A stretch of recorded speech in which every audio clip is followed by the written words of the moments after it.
The Oliveira Makhachev fight, that's the big one. That's the big one because there's so many questions. And, you know, Oliveira has never fought a grappler like Islam. No.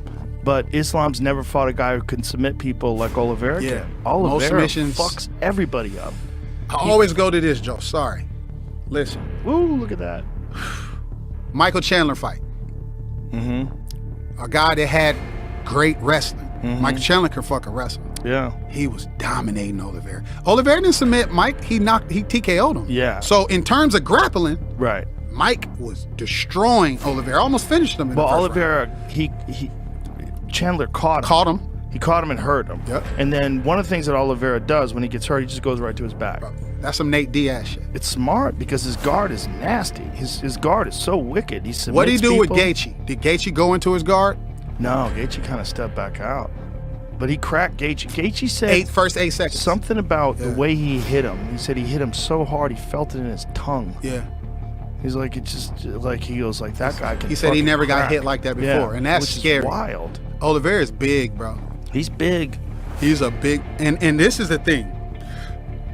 I don't know if Khabib and them are playing warfare and the fans are getting mad. I don't know if he's going to show up to the fight. That's warfare. They playing mental warfare, right? That's what I believe. Charles is big, man. Yeah, well, it's amazing too that he fought at 45, and that's probably responsible for some of his losses that he got so of dehydrated. course. I mean, look, think about Gilbert Burns fighting Dan Hooker. I filmed him that week. Drained himself. I remember when Dan Hooker beat him after the fight. Dan Hooker was like, I didn't beat fucking Gilbert Burns. I beat a deflated Gilbert Burns. Yeah. He was honest about that. It's the beautiful art because with jiu-jitsu, it's the one martial art where the big guy can get dominated by the little guy. Sure. Because the reality is, any other world where like a guy size of, say, like Michael Chandler has zero chance against a guy the size of Francis Ngannou. Zero. Like if they're sparring, like if they're just gonna throw hands, he has zero chance. Yeah. I'm putting all my chips close on the big guy, all of them.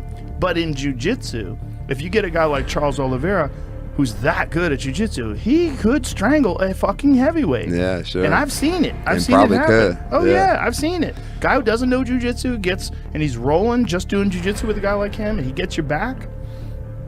Oliveira's jiu-jitsu is some of the best I've ever seen in MMA. It's like Seamless. world championship caliber jiu-jitsu, but he's doing it in an MMA match. He's the one guy where it doesn't matter what happens in the fight. If you go to the ground with him, you're in deep shit. Yeah. Like that Dustin Poirier fight. They're all scared to do it. Yes. Like Gaethje had him hurt. Yes. He's like, no. Well, when you see what happened when he dropped Gaethje and then he got on top of him, he just strangles you. Choose just your goes poison. straight to it. I think he's at a resurgence too, because I remember when he was like kind of got on this roll, they were like, oh dude, nah, I don't think so, because he's a quitter, you know, he's weak. I'm like, all right dude, fuck that. Isn't that interesting? How like, I wonder what it is that changes in a fighter. Is it a mindset thing? Is it like, I don't know what it is, but something happens where some guys just, they don't quit anymore. They just get to this level and something changes. So my wife grew up with Oliveira in Guadalajara, Brazil. Oh. And so she knows him really well, and he just kind of eliminated all the negative people out of his life. Really?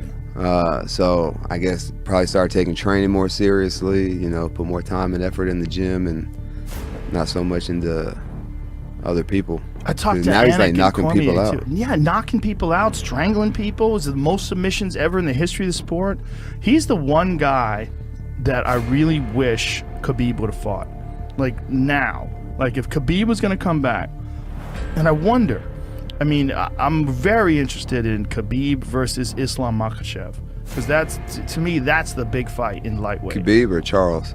Did I say Khabib? I meant Charles. I meant Oliveira. Oliveira versus Islam Makhachev. But if Islam Makhachev loses to Charles Oliveira, then if Khabib had like one more in him. You don't think there's a price tag they could throw at him? That's what I'm saying. Like he's like break the bank. Bro, he's as heavy as you right now, though. What if Charles Oliveira beats Islam Makhachev? Yeah. What happens then? And he fights. What if he submits him? And he calls out Khabib.